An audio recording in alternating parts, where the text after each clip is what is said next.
Ya, Assalamualaikum warahmatullahi wabarakatuh. Selamat pagi siswa-siswi kelas 11 SMA Negeri 1 Salatiga. Semoga masih dalam keadaan sehat dan selalu semangat dalam proses pembelajaran daring ya, yang sudah guru-guru kalian persiapkan.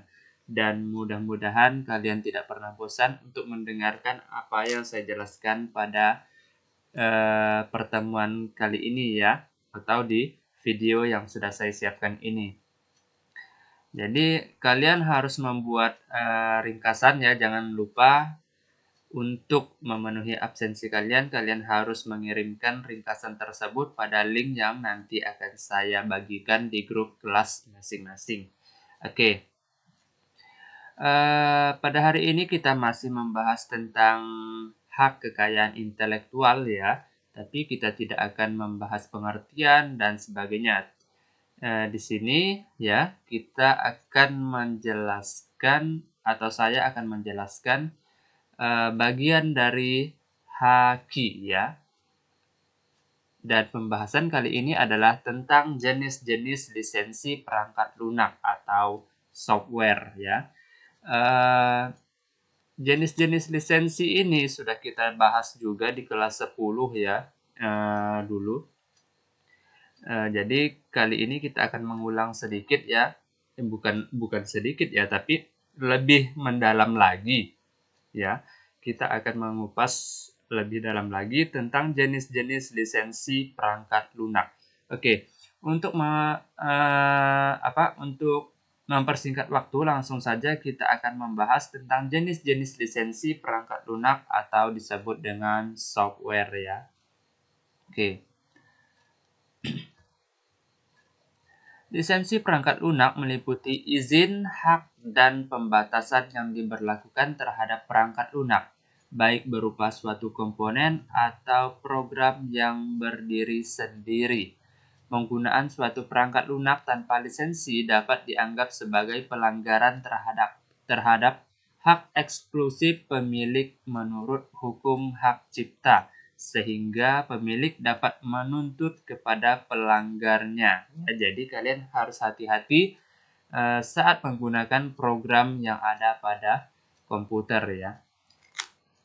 Pada suatu lisensi, penerima lisensi diizinkan untuk menggunakan perangkat lunak berlisensi sesuai dengan persyaratan khusus dalam lisensi tersebut ya.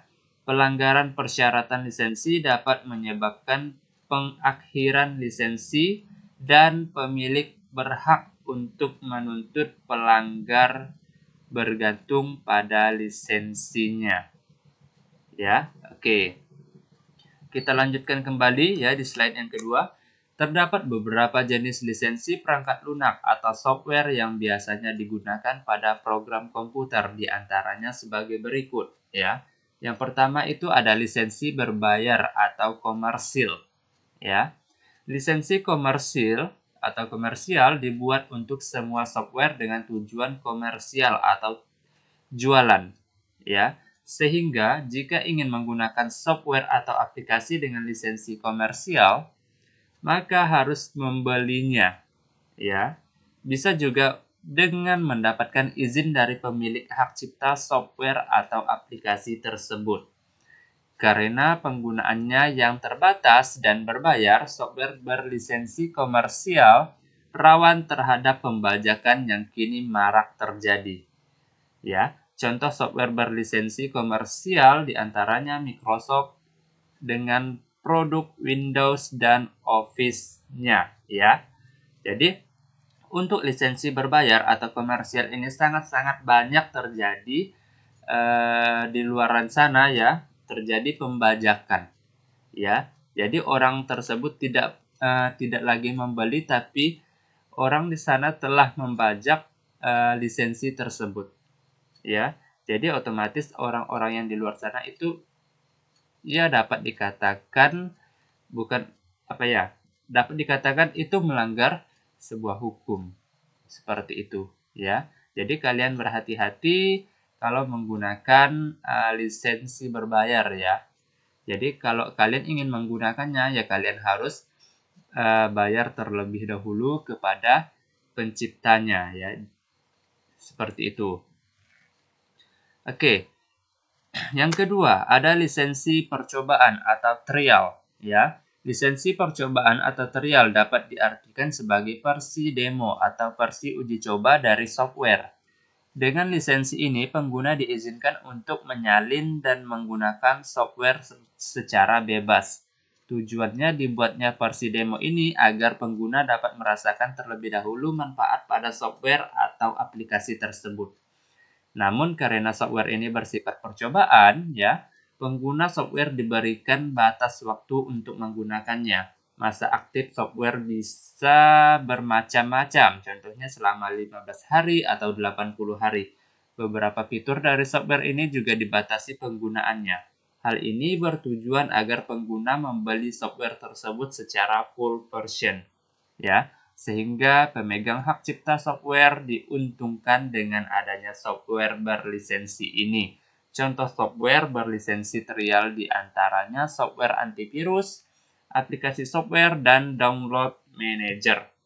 Jadi, kalau lisensi percobaan ini atau disebut dengan trial, kalau kalian ingin menggunakan sebuah aplikasi, ya kalian harus mencoba aplikasi terlebih dahulu dengan waktu biasanya sih 15 hari, ada 30 hari, ada 80 hari, dan sesuai dengan perjanjian aplikasi tersebut. Tapi kalau sudah lewat waktunya, ya, kalau sudah waktunya habis, maka otomatis aplikasi tersebut terblokir atau tidak bisa digunakan lagi. Kalau kalian ingin menggunakannya lagi, tentu kalian harus membeli lisensi tersebut kepada penciptanya atau penjualnya, seperti itu, ya. Oke, itu lisensi percobaan atau trial. Kita lanjut yang ketiga, lisensi non-komersial atau non-komersil. Lisensi non-komersial ditujukan bukan untuk mencari keuntungan. Software atau aplikasi ini umumnya dapat dibuat sebagai bentuk pelayanan untuk publik, ya. Software atau aplikasi berlisensi ini gratis dan bebas untuk digunakan, namun memiliki batas penggunaan tertentu yang wajib disepakati oleh setiap penggunanya. Contoh software atau aplikasi non-komersial diantaranya adalah software atau aplikasi yang digunakan untuk rumah sakit, sekolah, dan yayasan. Jadi lisensi non-komersial, ya, saya ulang kembali, itu ditujukan bukan untuk mencari keuntungan, ya, tapi dia digunakan sebagai bentuk pelayanan untuk publik. Ia biasa digunakan pada rumah sakit, sekolah, dan yayasan, seperti itu. Selanjutnya ada lisensi berbagi atau shareware. Lisensi shareware memberikan kebebasan kepada pengguna untuk menggunakan, menyebarluaskan, dan menggandakan software atau aplikasi yang dipakai. Pengguna tidak harus mengonfirmasi terlebih dahulu kepada pembuat atau pemilik hak cipta software atau aplikasi tersebut. Berbeda dengan trial software, lisensi ini memiliki fitur yang lengkap dan tidak dibatasi oleh waktu.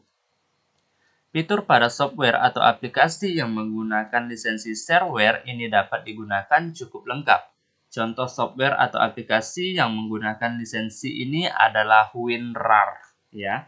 WinRAR itu adalah aplikasi yang terdapat pada komputer atau PC, ya. Oke. Kalau kalian punya PC atau laptop di rumahnya, ya, kalian pasti tahu dengan aplikasi ini, ya. Itu lisensi berbagi atau shareware. Kita lanjutkan, ya. Lisensi freeware. Aplikasi atau software yang dapat digunakan secara penuh fitur-fiturnya dengan lengkap dapat ditemukan pada aplikasi atau software berlisensi freeware. Perbedaan antara shareware dan freeware adalah pada fitur yang diberikan.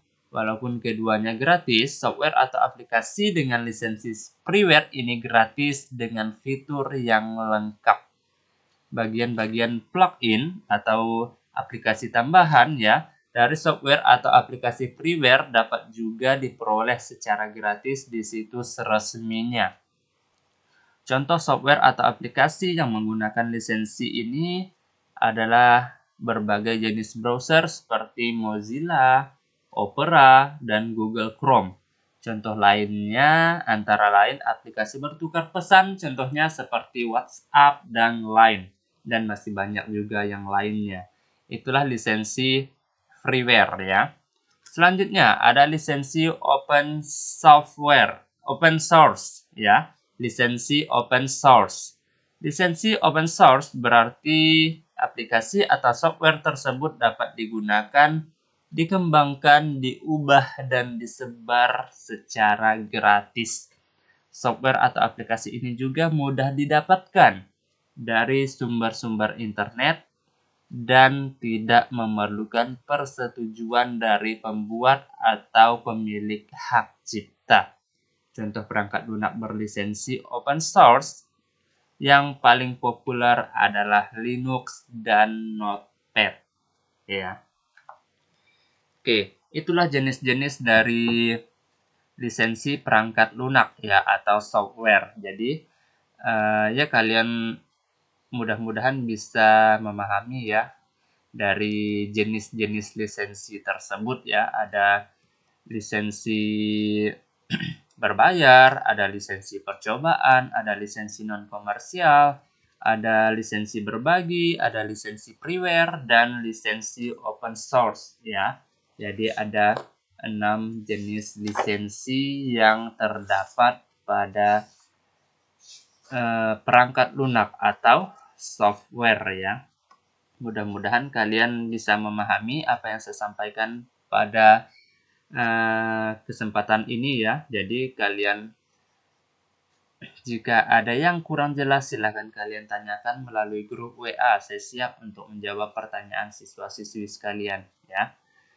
Dan pesan saya ya jangan lupa untuk membuat ringkasan atau resume ya sebanyak setengah lembar dan kalian harus mengirimkannya di link yang nanti akan saya bagikan di grup kelas ya. Jadi itu adalah syarat untuk melengkapi absensi kalian ya. Dan saya harapkan kepada siswa-siswi agar tepat waktu ya dalam proses menonton video dan absensinya ya. Ya, karena materi kita sudah selesai ya. Saya akhiri. Assalamualaikum warahmatullahi wabarakatuh. Selamat pagi siswa-siswi kelas 11.